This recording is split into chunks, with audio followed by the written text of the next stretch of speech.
In 1925, a teacher named John Scopes stood trial in Dayton, Tennessee, for the crime of teaching evolution in a public school. The Scopes monkey trial captured national attention and pitted fundamentalist Christians against scientists and secularists.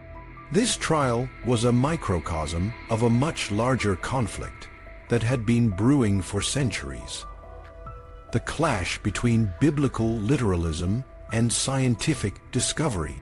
The trial was a landmark event, but it was far from the beginning of this struggle. The roots of this conflict extend deep into the 19th century, a time when biblical scholars and scientists were beginning to unravel the complex layers of the Bible and the natural world. The 19th century was a period of profound intellectual upheaval. Scholars like David Friedrich Strauss, Ferdinand Christian Bohr, and others began to apply critical methods to the study of the Bible. This approach, known as higher criticism, sought to understand the historical, literary, and cultural contexts in which the biblical texts were written.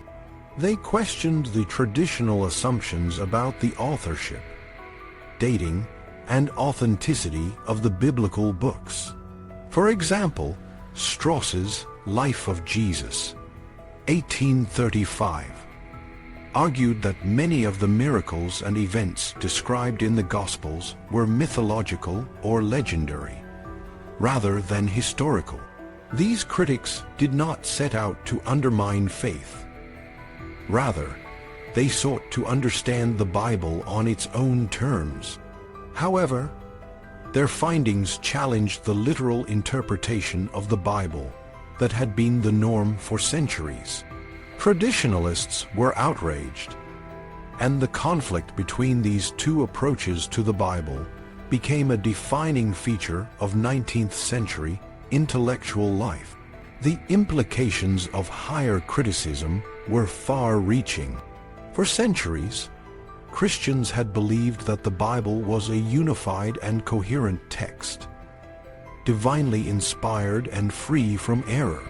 The critics, however, showed that the Bible was a collection of diverse texts, written over many centuries by different authors with varying perspectives.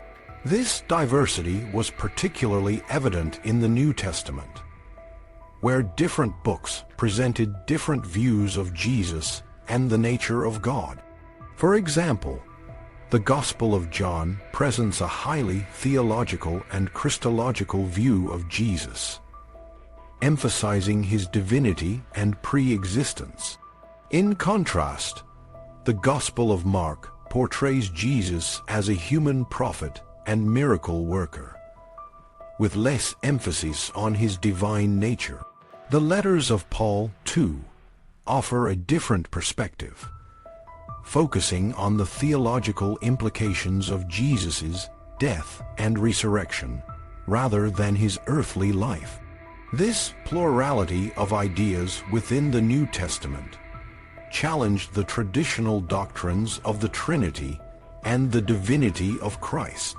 It became clear that these doctrines were not taught in the same form in the New Testament as they were later developed by the Church. Instead, the New Testament presented a range of ideas that could not be easily systematized. The impact of biblical criticism extended beyond doctrine to the organization of ministry in the Church. Catholic and Orthodox Christianity insist that the threefold system of bishops, priests, and deacons is the only correct way to arrange ministry. This system, they argue, has been clearly attested since the early 2nd century, particularly in the writings of Ignatius of Antioch. However, a closer examination of the New Testament reveals a much more fluid and diverse picture. In the Pauline epistles, we find references to various types of ministry, including apostles, prophets, teachers, and others.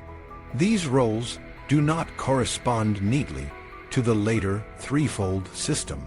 For example, the term episkopos, bishop, is used in different ways, sometimes referring to a local leader and sometimes to a more general overseer. Similarly, the term presbyteros, elder, can refer to a church leader or simply an older man. This diversity in the New Testament has led to significant debates within the church.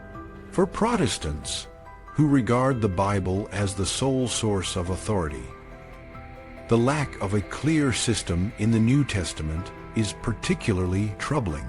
Some, like Richard Hooker, argued that the threefold system should be retained because it worked well, not because it was divinely ordained.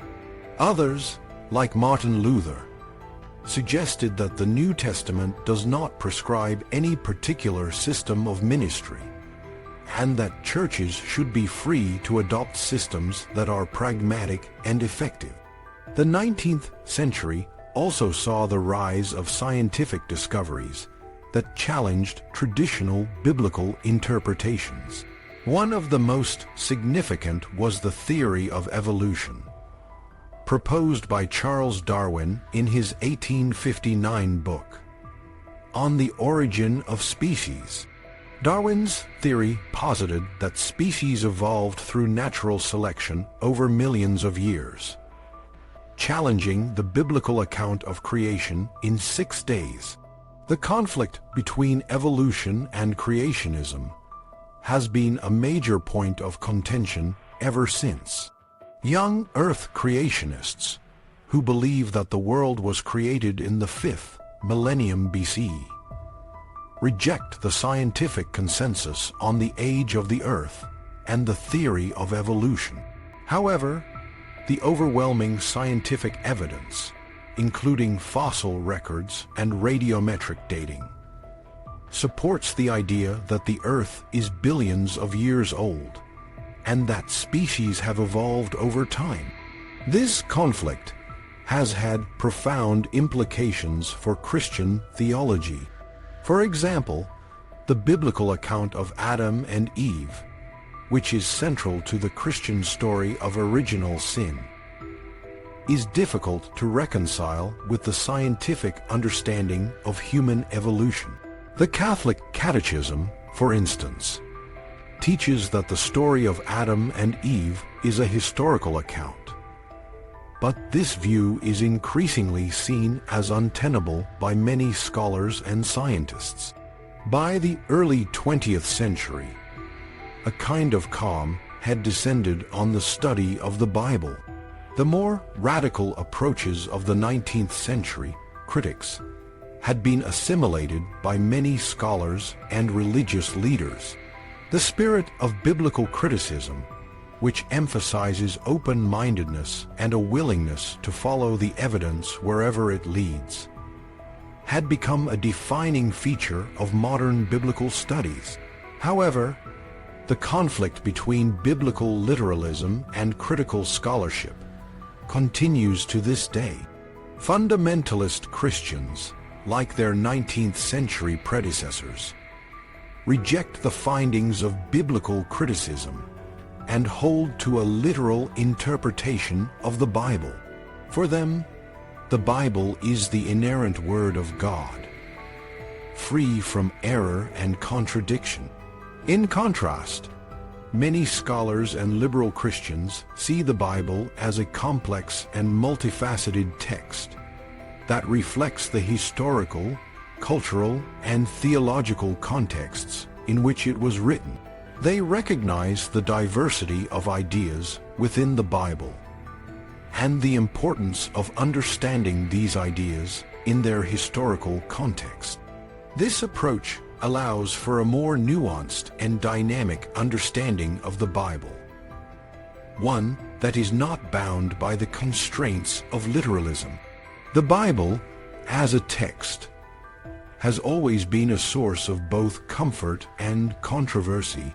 The 19th century, critics and scientists who challenged traditional interpretations of the Bible did not set out to destroy faith.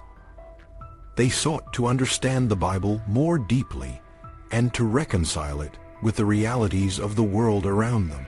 The conflicts they initiated continue to shape religious and scientific discourse today. In a world where science and faith often seem at odds, the spirit of biblical criticism offers a path forward, a path that values both the insights of the past and the discoveries of the present.